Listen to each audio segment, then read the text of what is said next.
Baik, saya mulai. Assalamualaikum warahmatullahi wabarakatuh. Bismillahirrahmanirrahim. Terima kasih kepada Ustaz Zani sudah bergabung, dan kepada teman-teman. Sebelum kita mulai ngaji, seperti biasanya marilah kita berdoa semoga diberi kelancaran. Bismillahirrahmanirrahim. A'udzubillahi minasyaitonirrajim. Bismillahirrahmanirrahim. Alhamdulillahirabbil alamin arrahmanirrahim maliki yaumiddin. Iyyaka na'budu wa iyyaka nasta'in ihdinas siratal mustaqim siratal ladzina an'amta 'alaihim ghairil maghdubi 'alaihim waladdallin. Amin. Pada malam hari ini kita akan membahas terkait dengan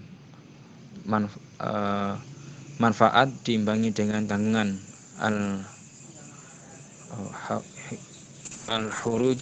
al-hiraju bidoman. Monggo Ustaz Dani bisa dimulai.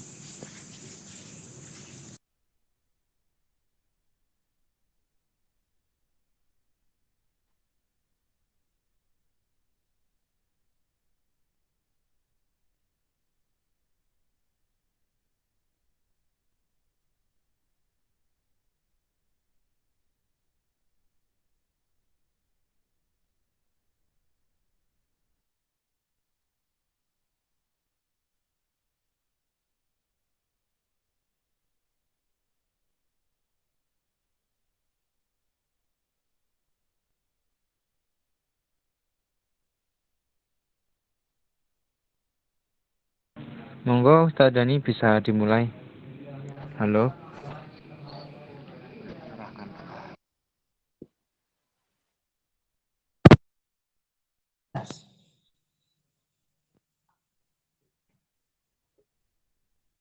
Suara saya apa jelas? Halo? Suara saya jelas apa tidak? Sampun jelas Ustaz. Jelas ya? Sampun jelas. Saya coba. Kalau ini kira-kira terdengar apa tidak?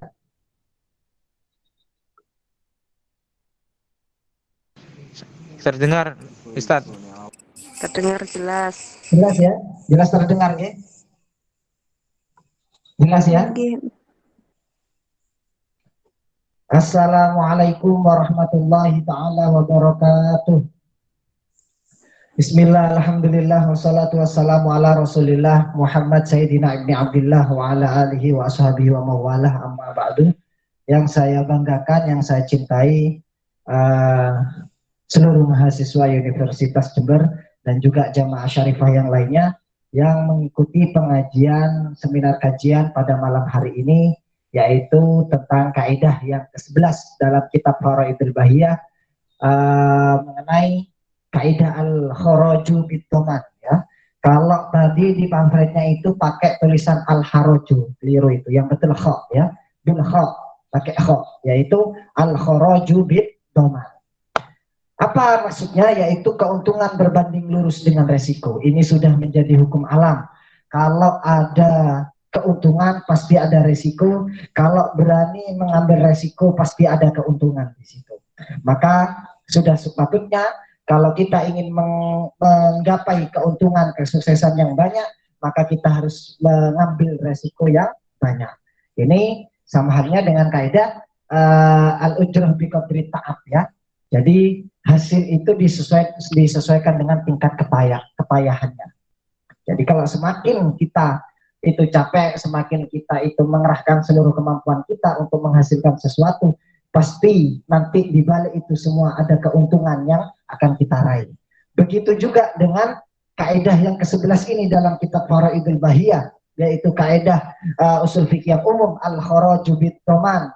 Keuntungan itu hasil keuntungan itu sebagai ganti dari risiko yang ditanggung ya.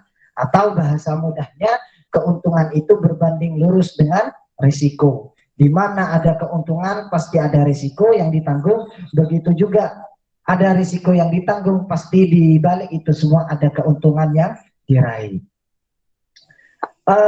Kaitannya dalam kaidah yang ke-11 ini, ulama itu menyatakan yastahiqu ar-ribhu imma bil mali au bil amali au bil tonani ya. Ada juga keuntungan itu berhak ya, berhak atas berdasarkan harta, bisa harta, au bil mali atau berdasarkan pekerjaan, au bil domani atau dengan tanggungan. Semisal contoh mudahnya, kalau kita kerja, ya otomatis kita mengerahkan seluruh kemampuan kerja, misalnya menjadi kuli bangunan dari pagi sampai sore, maka kita berhak mendapatkan ar-ribhu, keuntungan. Istilah dalam fikih itu ar-ribhu itu adalah keuntungan, ya. Seperti itu. Itu sudah menjadi hukum alam bahwasanya keuntungan itu berbanding lurus dengan risiko. Dan keuntungan ini menurut para ulama itu bisa diraih dengan 3 perkara. Yang pertama itu bisa dengan harta, ya, bisa dihasilkan dari harta, atau bil amali atau dengan pekerjaan, atau bitomani dengan tanggungan. Seperti itu. Ini berdasarkan apa? Berdasarkan hadis Rasulullah SAW yang menyatakan wala ribhu malam yutman, ya. Tidak boleh ada keuntungan selama tidak ada tanggungan. Seperti itu. Jadi di mana di situ ada apa namanya? Keuntungan, pasti ada juga tanggungan. Tidak ada, Ustadz saya keuntungan saja, tidak mau kerugiannya, tidak bisa. Ustadz saya ingin sukses, ingin IPK-nya nilainya tinggi, tapi saya tidak mau belajar. Wah ini ya ada, tapi ini 1 juta banding 1 orang, yang disebut dengan ilmu laduni, helap malah nanti. Jangan, kita pakai yang apa namanya secara logika. Kalau kita study hard, ya, powerful, meningkatkan seluruhnya, ya, powerful misalnya dalam mengerjakan skripsi, dalam mengerjakan tugas-tugasnya dalam perkuliahan, insya Allah pasti keuntungan akan diraih. Ya, begitu juga dengan hadis ini, wala ribhu malam yutman, ya, tidak boleh ada keuntungan selama tidak ada tanggungan yang yang ditanggung. Ini tidak boleh, ya. Rawahu An-Nasa'i, berdasarkan riwayat yang diriwayatkan oleh hadis ini diriwayatkan oleh Imam An-Nasa'i. Begitu juga ada hadis al-kharaju bitoman. Sebenarnya kaidah al-kharaju bitoman ini adalah hadis, ya. Hasil keuntungan itu sebagai ganti rugi dari resiko yang ditanggung. Kalau di situ ada resiko yang ditanggung, maka juga ada keuntungan. Kalau kita ada keuntungan yang bisa kita ambil, maka di situ ada resiko yang ditanggung. Ustadz saya masih bingung. Ya, sebentar lagi contohnya. Karena kalau masih tahapan kaidah bingung. Kalau sudah contoh mudah sekali dan sering kita alami setiap harinya. Hadis yang ketiga, ini berdasarkan hadis bahwasanya kalau kita sudah mengerjakan sesuatu berat, misalnya bekerja misalnya, maka berhak mendapatkan upah. Qala Allahu salah satu ana husmuhum yaumal qiyamah. Allah berfirman, ada 3 orang nanti itu akan menjadi musuhnya yaitu ketika hari kiamat. Siapakah dia? Salah satunya yaitu rajulun istajaro ajiran fastaufa minhu walam walam ajruhu. Ada seseorang yang menyuruh seseorang untuk bekerja, namun setelah sudah mengerjakannya orang tersebut tidak menggajinya, ya. Nah, ini yang bahaya. Ini akan menjadi musuh nanti kelak di hari kiamat. Kalau kita sudah menyuruh orang, misalnya nyuruh benarkan kipas angin, AC, masang wifi dan lain sebagainya, kok kita tidak memberikan upah kepada mereka, jelas ini menjadi ana khusmuhum yaumal qiyamah. Aku sendiri yang akan menjadi musuhnya mereka semua kelak nanti di hari kiamat. Naudzubillah, seperti itu. Baiklah, ini pembagian untuk kaidah ini agar lebih paham. Pertama itu yastahiqu ar-ribhu bil mali, ya. Keuntungan itu ada kalanya itu imma bil mali, bisa diraih dengan harta, ya. Contohnya apa? Contohnya itu akad mudharabah bagi hasil. Jadi sama-sama menanam modal, ya. Saya menanam si A menanam 100 juta, si B juga menanam 100 juta. Akhirnya dikelola. Nanti keuntungan dan kerugian itu ditanggung bersama. Namun kalau si A sudah sama-sama menanam 100 juta, kok tidak mau rugi? Kalau untung nanti kita bagi hasil, kalau rugi tidak mau. Nah, ini keliru. Jadi kalau sudah seperti itu, maka kaidah ini tidak masuk al-kharaju bitoman, sehingga akad mudharabahnya itu gagal. Seperti yang kita tahu biasanya di bank syariah itu ada akad mudharabah. Jadi akad mudharabah itu kita menanam modal, ya, menanam modal nanti dikelola oleh pihak bank dan lain sebagainya, atau kita kalau nyuruh orang ini usaha kita sama-sama menanam modal invest misalnya, ini harus mau di apa namanya menanggung ya, harus sama menanggung. Karena apa? Al-kharaju bitoman, keuntungan itu berbanding lurus dengan resiko. Kalau untung ya diambil bersama, kalau sama-sama resiko misalnya gagal, maka juga menjadi tanggungan bersama. Jangan sampai ya mau keuntungannya, tidak mau ruginya, mau diambil enaknya saja ya, diambil enaknya saja. Kalau sudah ada enak tidak mau, wah ini habis manis sepah di uang, maka ini yang tidak boleh. Maka akad mudharabahnya bagaimana Ustaz? Kalau si A hanya mau mengambil keuntungan saja, baru mau dibagi hasil. Kalau yang kerugian tidak mau bagi hasil, wah jelas ini fasad, rusak akadnya. Ya, akad mudharabahnya jelas, sistem bagi hasilnya jelas rusak seperti itu. Juga bisa juga yastahiqu aribahu bil amali. Juga keuntungan itu bisa diraih dengan tenaga. Nah, ini yang sering kita lakukan. Misalnya kita menyuruh install laptop ya, membersihkan virus, atau apa misalnya kita mengisi paket restart HP, atau kita menyervis sesuatu lah ya, itu hampir mirip dengan akad jualah sayembara. Mas, ini saya serviskan HP atau laptop ini karena kena virus. Kalau sampai bersih, berapa biayanya? Misalnya 50.000. Orang tersebut kalau ternyata sudah 1 jam atau sudah 1 hari, ternyata installnya tidak berhasil. Apakah kita wajib membayar? Tidak ya. Tidak, karena memang belum sama-sama mendapatkan keuntungan si apa istilahnya, si pembeli atau orang yang mau minta serviskan laptopnya belum mendapatkan keuntungan, maka dia tidak berhak juga mendapatkan upahnya. Jadi ini hampir mirip seperti jualah ya. Barang siapa yang menemukan cincin saya maka akan saya kasih 100.000 misalnya. Barang siapa yang menemukan ini, jualah itu kalau dalam fikih bab jual beli, bab B itu disebut dengan akad sayembara seperti itu. Jadi kalau akad sayembara ini terjadi apabila akadnya itu telah diselesaikan. Jadi sudah sepatutnya kalau kita minta instalkan ke teman kita, kok berhasil setelah 1 hari, maka kita ya wajib. Kalau memang di situ ada akad akad jualah, yaitu mau dibayar 40.000 atau 100.000 misalnya. Nanti kalau sudah sudah menginstalkan laptop saya bayar 100.000 ya, seperti itu. Maka wajib. Kalau tidak berhasil meskipun sudah 1 hari ternyata tidak berhasil, maka ya tidak wajib untuk untuk membayar seperti itu. Kalau Ustaz, kalau contohnya semisal seperti ini, kita tidak usah bekerja, santai-santai saja, tapi kita bergabung, nanti dapat uang ratusan juta. Wah, ini uang gaib ini ya. Nanti bisa ditonton di YouTube-nya Asyarifah masalah MLM. Persis kayak MLM malah jadinya. Nggak ada kerjaannya, suruh nyari orang, naruh uang misalnya 1 juta, nanti bisa jadi ratusan juta. Ini uang gaib. Ini tidak akan terjadi ya. Ini banyak sekali korbannya sehingga merugikan. Ini tidak ada kerjaannya, bukan disebut amal. Amalnya tidak ada sebenarnya. Malah kena tipu yang ada ya. Ikut join ya 100 juta. Nanti lainnya temannya juga diajak yang atas tambah kaya. Yang kita cuma kerjaannya ngajak-ngajak saja ya. Nggak jelas kerjaannya ini. Nah, ini disebut uang gaib. Ya kalau berhasil, tapi rata-rata itu gagal semua dan sudah diharamkan multi level marketing seperti itu ya. Kalau ada yang sama Ustaz, namanya bukan MLM, tapi uang gaib juga. Kalau saya nanti ikut join 100.000 nanti bisa jadi miliaran. Wah, sudah dipastikan itu bujuk, jelas bujuk ya.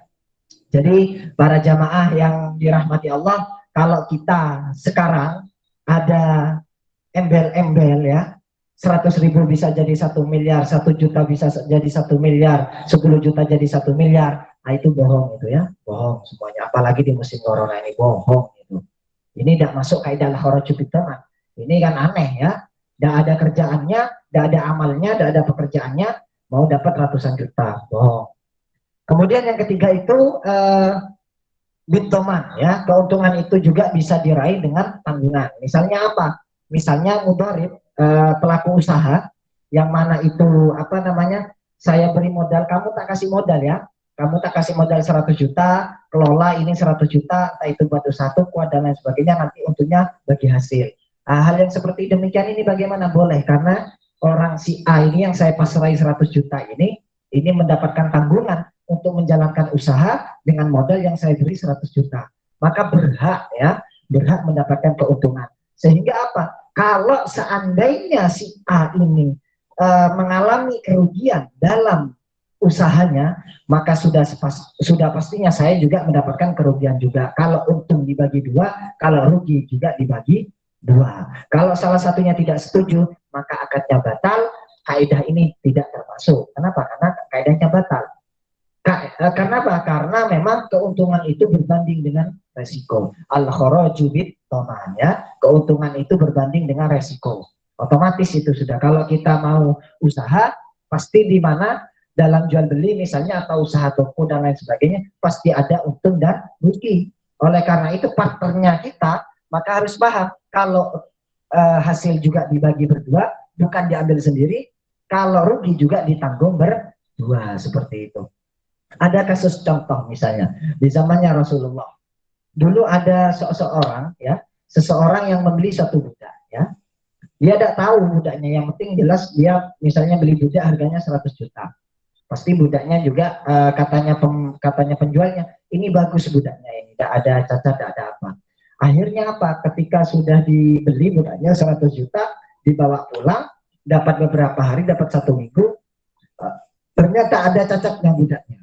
Ada cacatnya, sehingga ini mengadu ke siapa? Ke penjual. Wahai penjual, ini gimana? Katanya budaknya bagus, ya, cantik, putih dan lain sebagainya. Kok ternyata ada cacatnya? Saya kembalikan. Ya tidak mau dikembalikan dengan syarat sama bayar uang sewa karena sudah dipakai satu minggu. Tidak mau juga pembelinya. Kenapa? Karena ada cacatnya. Akhirnya sama-sama mengadu ke Rasulullah, baik pembeli maupun penjual. Gimana ini Rasulullah? Ini sudah cacatnya, kok ternyata ada cacatnya. Akhirnya memutuskan itu Rasulullah, siapa penjualnya itu mengatakan, qad istaghalla gulam ya Rasulullah. Wahai Rasulullah, sebenarnya itu budaknya saya itu sudah dipakai 1 minggu sama pembelinya, sama si A. Lantas bagaimana? Lalu Rasulullah menjawab, al-kharaju bit-thaman, ya. Hadis ini diriwayatkan oleh Imam Syafi'i, Imam Hibban, Imam Nasai dan lain sebagainya. Ini sahih sekali, ya. Qad istaghalla gulam ya Rasulullah. Kemudian Rasulullah menjawab, al-kharaju bit-thaman, ya. Maka hasil keuntungan itu juga sebagai resikonya. Sehingga apa keputusannya? Si A selaku penjual dan si A selaku pembeli dan si B penjual, maka yang dimenangkan adalah si penjual. Si penjual itu mengatakan si penjual itu mengatakan ditentukan tidak boleh mengembalikan, seperti itu. Tidak boleh mengembalikan. Kenapa? Karena si A itu sebagai pembeli sudah menikmati hasilnya. Orang yang sudah menikmati hasilnya juga berhak mendapatkan resikonya.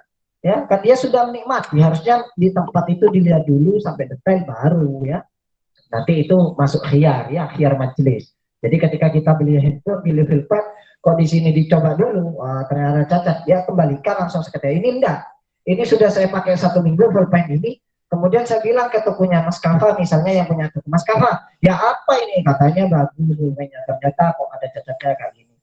Maka yang dimenangkan bagaimana? Ya tidak mau Mas Kafa, sudah dipakai 1 minggu, ya masa mau dikembalikan lagi, seperti itu. Kenapa? Karena ini saya sudah menikmati hasil dari pulpen ini, sudah saya buat tulis barusan misalnya, sudah saya buat nulis dan juga saya mendapatkan manfaatnya. Maka orang yang mendapatkan manfaatnya ini berhak juga mendapatkan resikonya. Oleh karena itu kaidah al-kharaju bit-thaman ini sama halnya dengan keuntungan berbanding lurus dengan risiko. Ya, otomatis saya menanggung keuntungan ini, keuntungan dari pulpen ini, maka juga saya harus menerima dengan resiko yang terjadi pada pulpen ini. Resikonya apa? Ya mati dan lain sebagainya. Kalau hilang, masa Mas tanggungannya Mas Kafa selaku penjual? Tidak, ini tanggungannya saya. Kenapa? Karena berarti saya itu tidak sesuai dalam menjaganya, seperti itu. Membeli sepeda motor misalnya, ya, membeli sepeda motor. dapat 1 minggu, kemudian dapat 1 minggu, ternyata sepeda motornya ada cacat dan lain sebagainya. Padahal di situ tidak ada tulisan garansi ya. Maka bagaimana? Ya kita kembalikan. Kita sudah menikmati 1 minggu, maka yang dimenangkan adalah penjual. Kita tidak boleh mengembalikan. Kenapa? Karena kita sudah menikmati ya. Apalagi sampai barangnya hilang, sepedanya maupun pulpennya sudah, tentu itu menjadi tanggungan kita seperti itu. Ya ini, ya. Ini, jadi itu jelas ya. Inti dari kaidah ini al-kharaju bid-dhaman sangat banyak sekali terjadi di akad jual beli. Namun beda halnya nanti ketika ada akad yang namanya akad khiyar, akad garansi, ini beda lagi. Kalau khiyar nanti ada pembagian dengan konsekuensi-konsekuensi tertentu dan juga aturan-aturan tertentu ya. Seperti sepeda motor 3 tahun garansi, ternyata ketika ada kerusakan kita ke sana itu tidak lantas langsung diganti sepeda motor yang baru. Tidak seperti itu. Ada aturan mainnya. Itu sesuai dengan kaidah ini memang al-kharaju bid-dhaman. Kenapa? Karena si pembeli sepeda motor itu sendiri maupun si pembeli pulpen itu sudah menikmati hasilnya. Ya. Apalagi kalau ini sampai hilang, maka ini sudah pasti ini menjadi tanggungan saya sendiri, bukan tanggungan penjual seperti itu.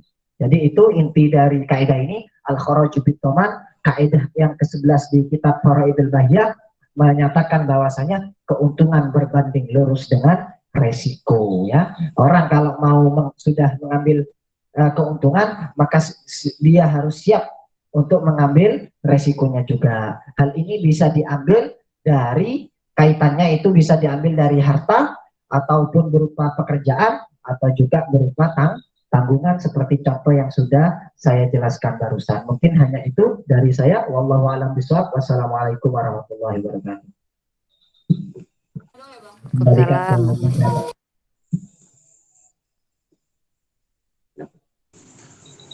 Waalaikumsalam warahmatullahi wabarakatuh. Waalaikumsalam warahmatullahi wabarakatuh.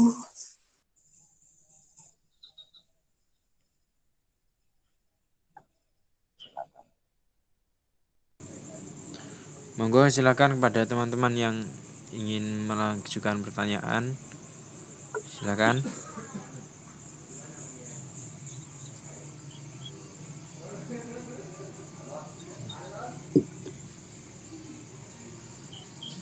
Oh ya.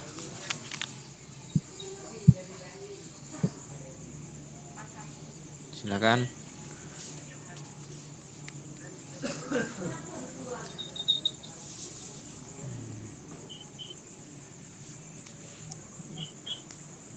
Ya, mungkin karena tidak ada yang ingin bertanya, Mas Dani, mungkin bisa closing statement kemudian dilanjut dengan doa.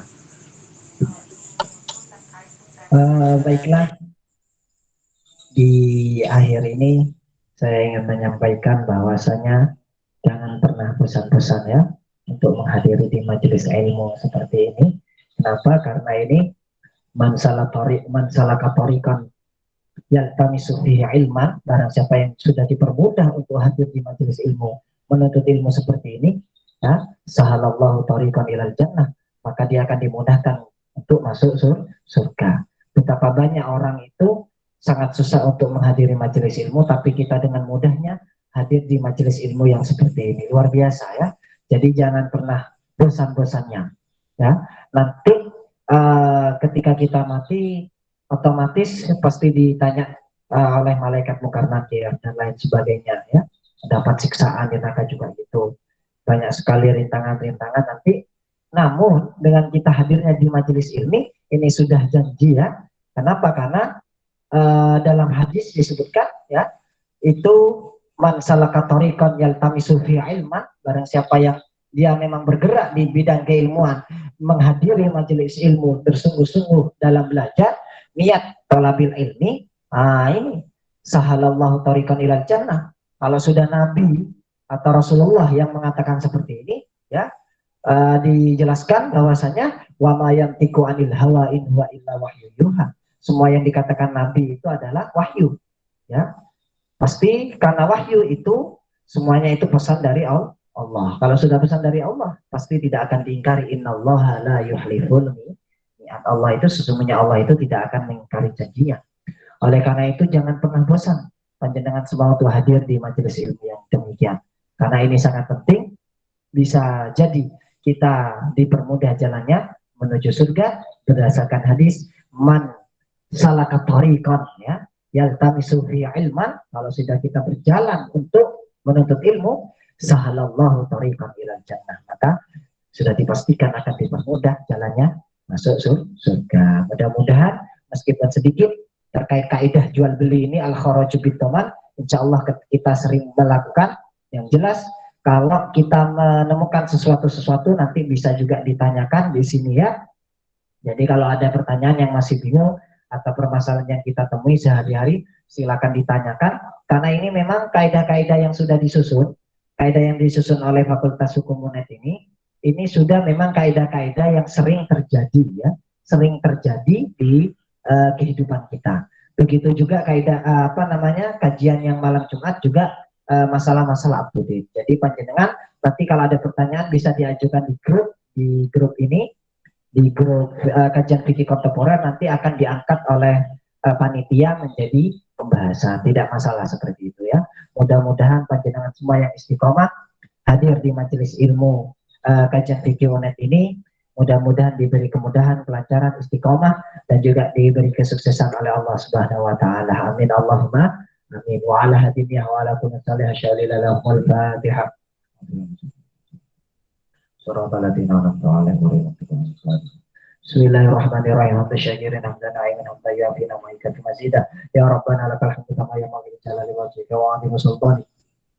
Allahumma sholli sholatan tujina biha min jamil ahwali wal afat wa taqbilana biha jamil hajat wa tutahhiruna biha min jamil sayiat wa tarfa'una biha indaka 'ala darajat wa tuballighuna biha asal ghayat min jamil khairati fil hayati wa ba'dal mamat.